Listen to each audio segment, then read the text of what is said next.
Don't touch that dial, because there's nothing else on. You might just as well listen to Blondie.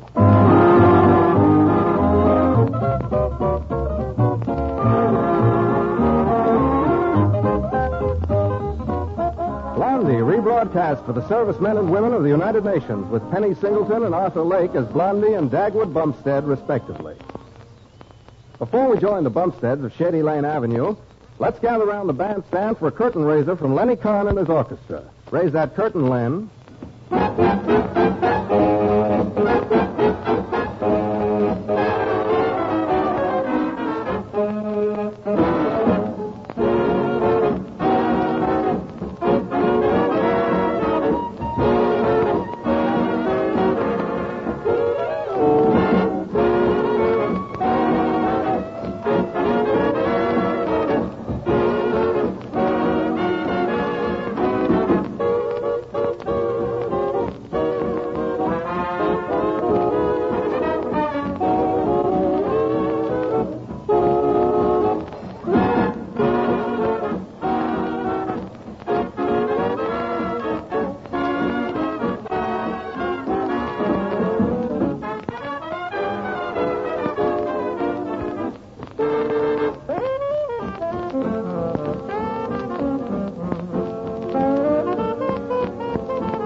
Now for our weekly visit with our neighbors, the Bumsteads of Shady Lane Avenue.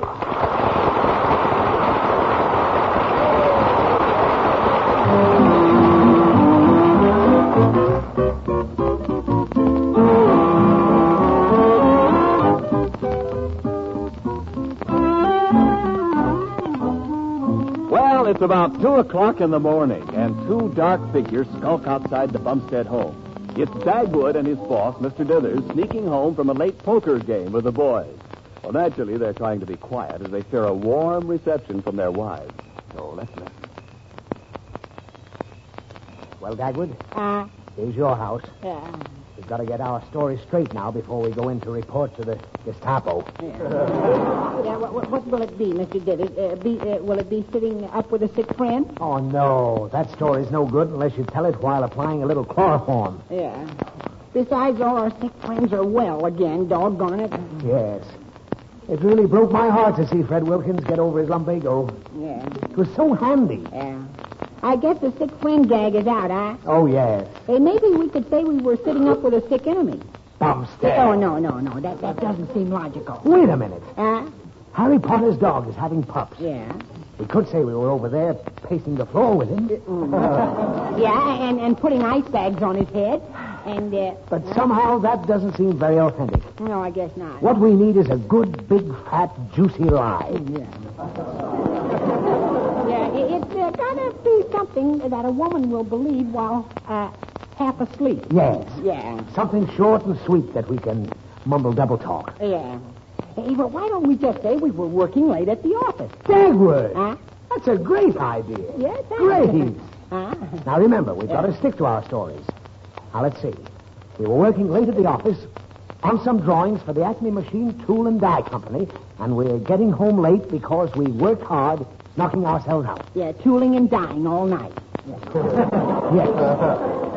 So we can buy things for our darling wives.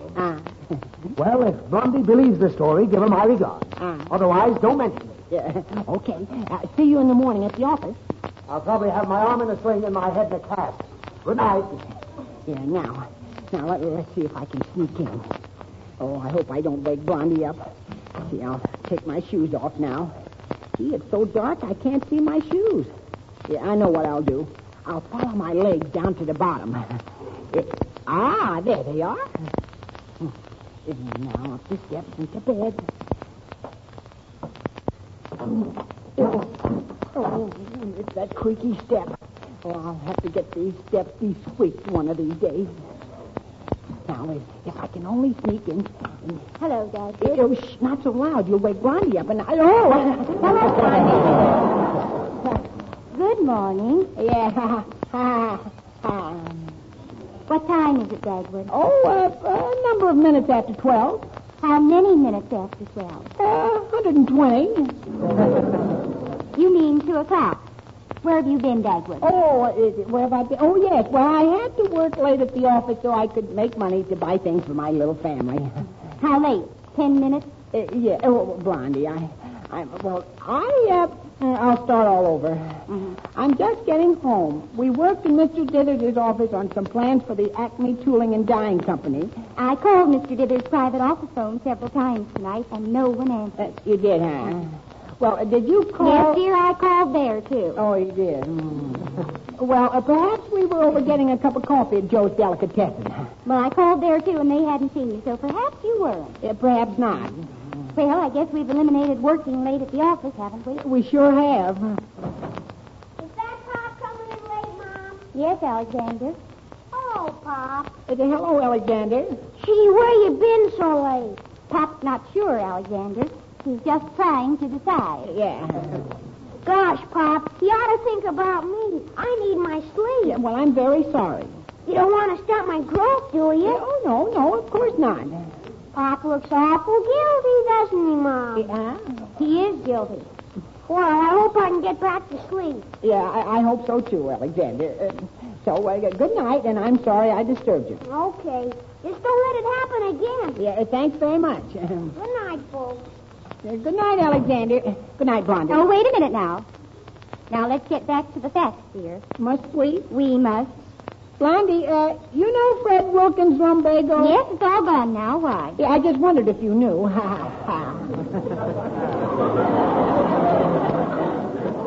Go on, dear.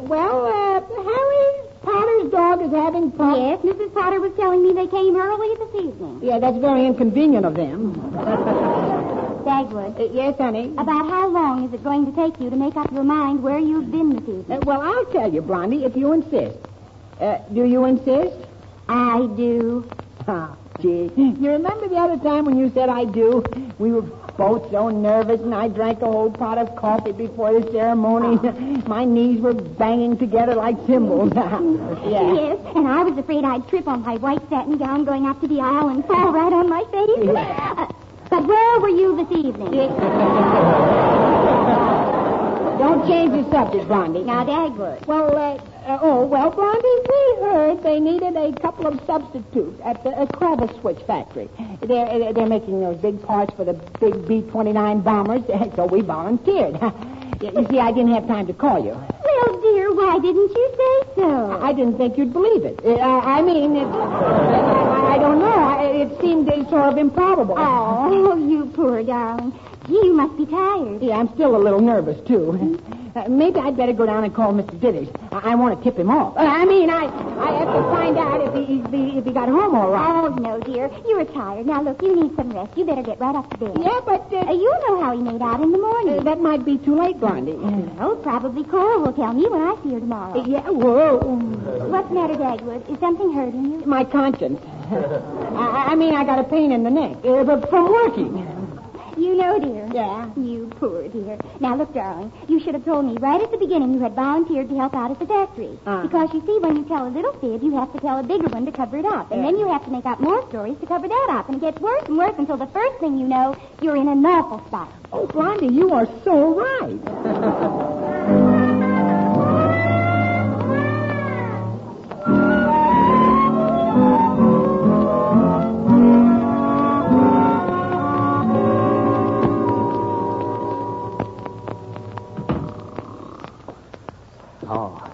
Cora's sound asleep. Now, if I can just tiptoe quietly over to my bed. Before my tangled up here.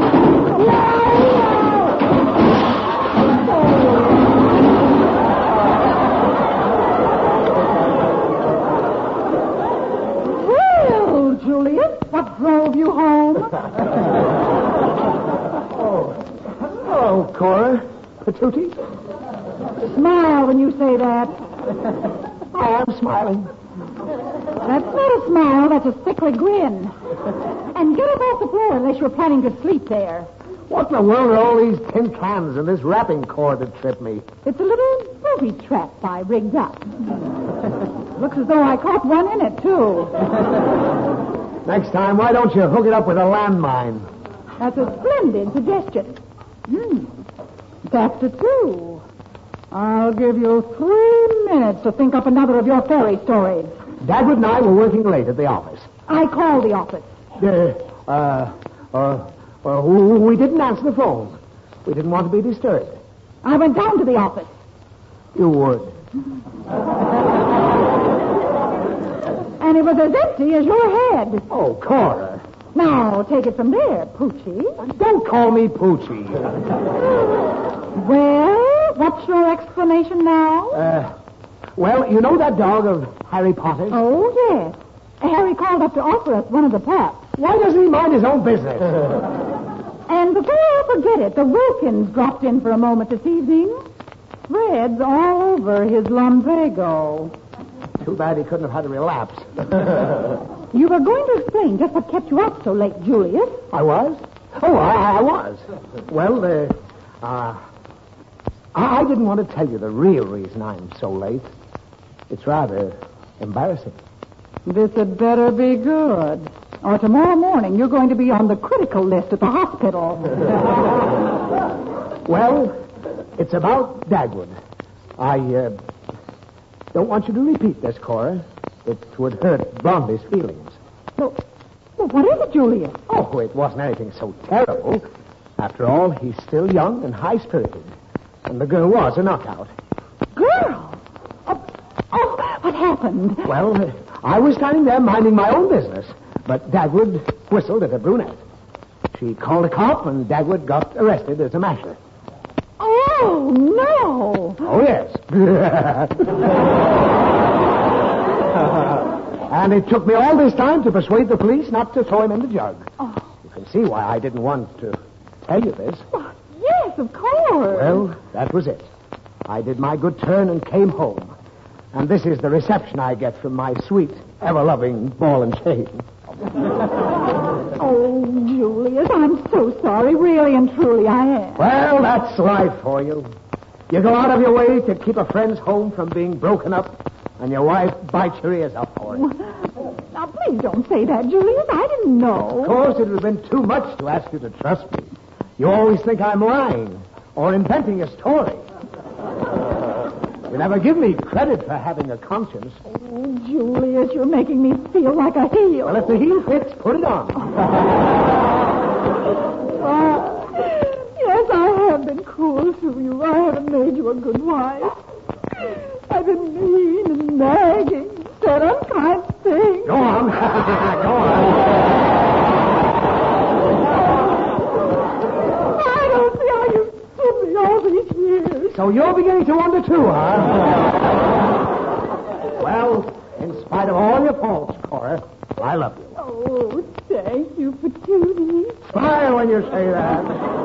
Julius, Julius, don't throw that back in my face. I feel bad enough as it is. Won't you forgive me? Well, all right.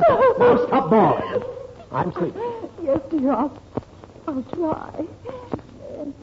Could I ask you a question, please? Be brief. Won't Dagwood's name be on the police blotter? No, I think they'll put down some fictitious name. No. Oh, I'm seeing Blondie tomorrow. I don't know how I'll be able to face her knowing what I do. Poor Blondie. Poor Dagwood.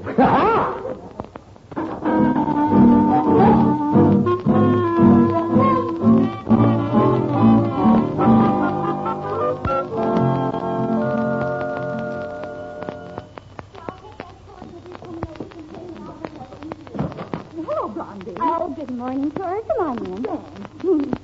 How do you feel? Gruesome. Oh, did Mr. Dithers come in late last night, too? Oh, yes.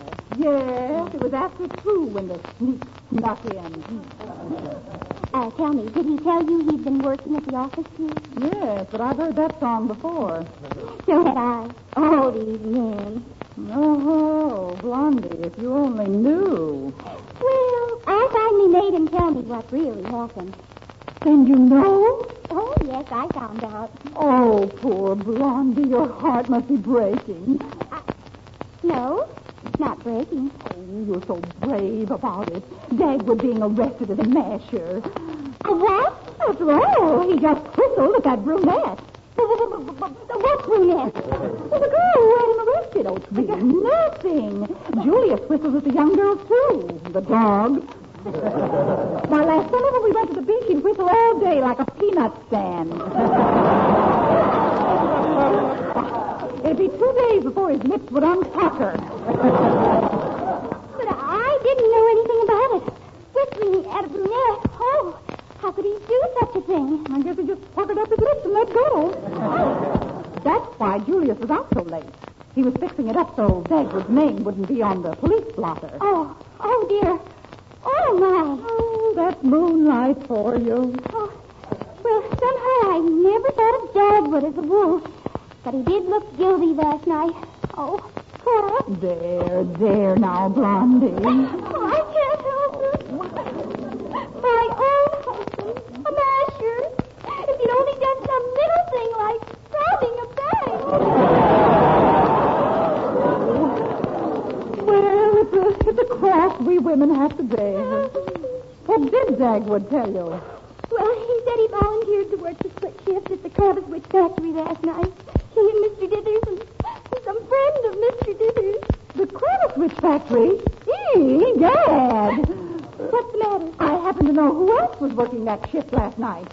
I heard her mention it yesterday. Who? Oh, that tall, slinky, blonde Gloria somebody or other. No. She's the girl who has, well, you know, she's the luscious type. Eyelashes a foot long. Yes, she is gorgeous. Whenever I see her coming, I sew until she goes pale. So that's where Julius was. Oh, that heel.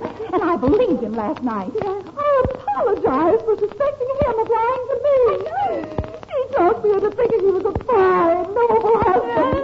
And I thankfully admitted that I was The crosses we have to bear. I even bawled a little. Poor Cora, you really were. Wait a minute. Well, what are we acting like this for? We ought to be good and mad. Yes, well, I am mad. So am I. Let's go down to the office and drag the truth out of them, even if we have to do it with our bare hands.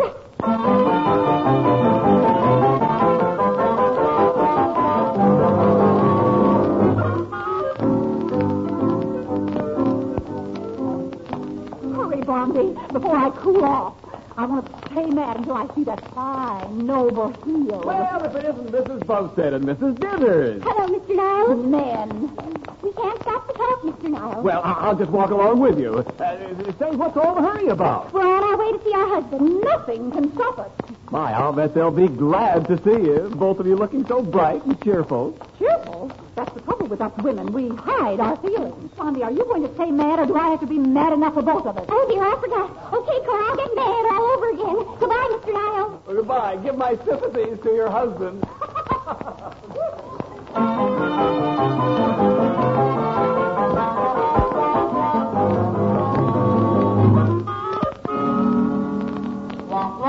Oh, Bumstead. Yes, Mr. Dithers. How did you make out with Blondie last night? Did you stick to your story? No, I was just stuck with it. Oh, Bumstead.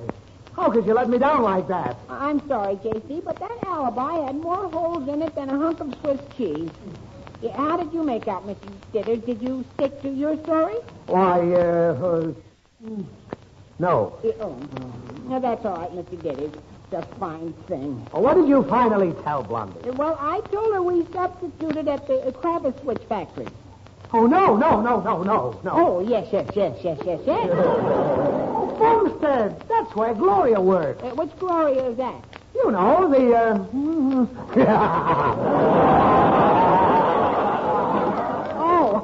That's Gloria. Yes. Oh, yeah. Everyone wants to get on the shift with Gloria. There's a waiting list a mile long. My name's the top, of course. Naturally. Cora will murder me. Yeah, how do you suppose she'll do it? With an axe? Huh? No. That's too sudden. She's more likely to tie me up over an anthill. Oh, Bumstead, what an awful thing for you to tell Blondie. Yeah. Well, what did you tell Cora, huh? Only that you whistled at a brunette and got arrested as a masher. Oh, well, a little thing. Huh?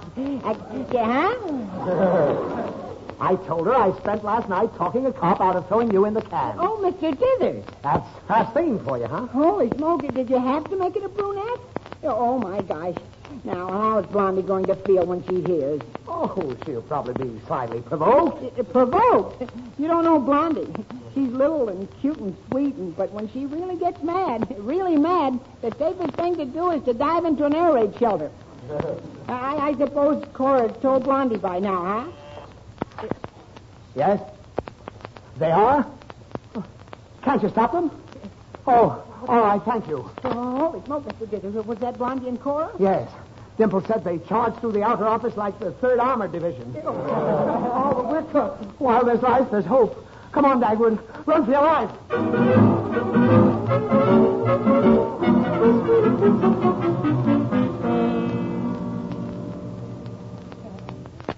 Mr. Dithers, do you suppose they saw us run out here and back and hide in this tool shed? I hope not. There's nothing here but a lot of old junk. Oh, shh. I think I hear them coming. You're sure they're in here, Blondie? Oh, yes. Look, the padlock is open and just hanging there. Well, we'll fix that. Holy smoke. We're locked in, J.C. Bumstead, what did you leave the padlock unlocked for, you fathead? Well, Mr. Dithers, you unlocked it and left it there. Okay, I'm a fathead. Are you in there, you two love pirates? Don't say anything. I wouldn't think of it. Well, I saw them go in, Cora. Blondie, this little shed doesn't look very valuable. Why don't we just touch a match to it? No, Cora. Thank goodness for Blondie.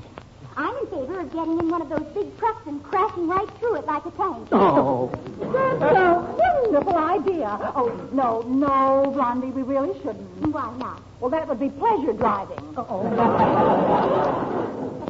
Doesn't the Dithers Company always have some dynamite around? I never knew Blondie was so bloodthirsty. Well, it's been a nice life, what there was of it. Blondie, I don't think we should waste perfectly good dynamite blowing up a lot of rubbish. Maybe we ought to think this over at a movie. Yes, and we can come back later if we happen to remember. Come on, Blondie. All right, Cora. Goodbye, boys. And I do mean goodbye. Yeah, goodbye. Quiet. Oh, my. J.C., there they go. We'll wait 5 minutes and cut our way out of here. Yeah. Mr. Dithers, there's just one thing wrong with this tool shed. Well, what's that? There aren't any tools in it. Great suffering humanity. We're locked in here until they're good and ready to let us out. And that may be never. And never's a long, long time.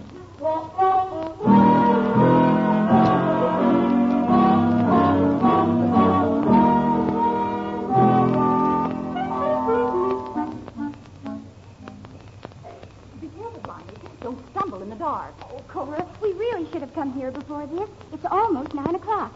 I felt sort of bad having dinner and thinking about Dagwood and Mr. Dithers locked up in that shed. Not I. Gave me the best appetite I've had in months. You know, I'm not at all sure we shouldn't leave them in there for another day or so, just to make sure the cure really takes. Well, I think they're ready to confess now.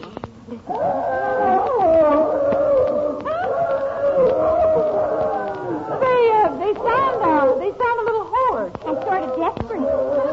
Oh, it's like music to my ears. Oh, dear. Listen to that. I hope Dagwood will forgive me. Wait a minute. You're supposed to forgive him. Oh, yes, that's right. Now, first, we we'd better find out where they really were last night. Well, here's the shed. Well, are you two rakes still in there? Cora, let us out. Let us out. We'll confess anything. Let us out, please. Will you both tell us where you really were last night? Yes. Just let us out. I'm hungry.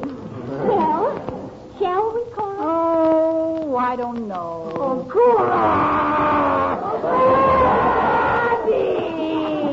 After the way they toyed with us last night. We'll be good at it. We promise it. Well, it was against my better judgment, but I'm just an old fool, I guess.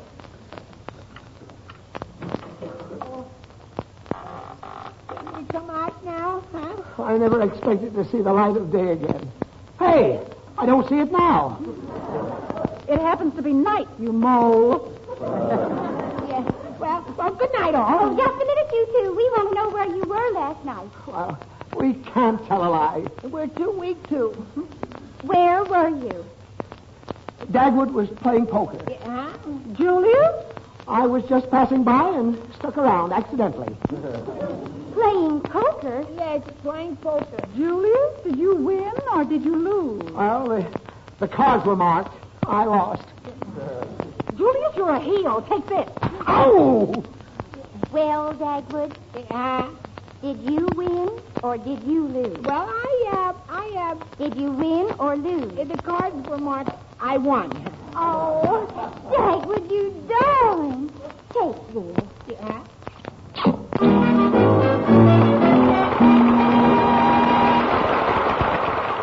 The Bumsteads, as if you didn't know, will be back again in just a few moments.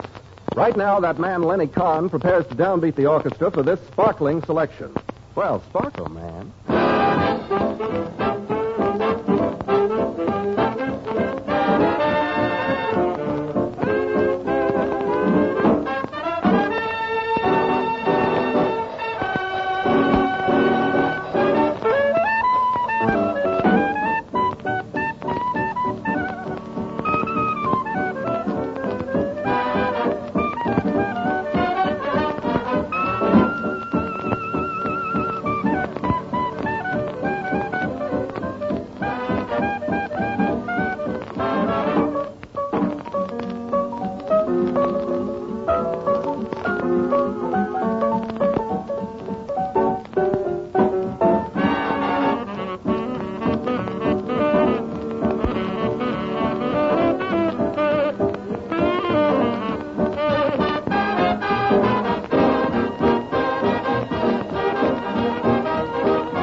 I'm sorry I went after you the way I did today. But I guess you'll know what to do the next time you come home late at night. Yeah, tell the truth and divide the winnings with you. Yeah, but what if I lose? Just don't bother to come home.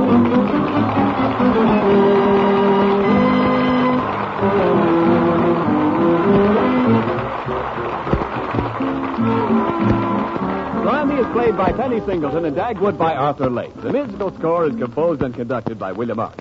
This is the Armed Forces Radio Service.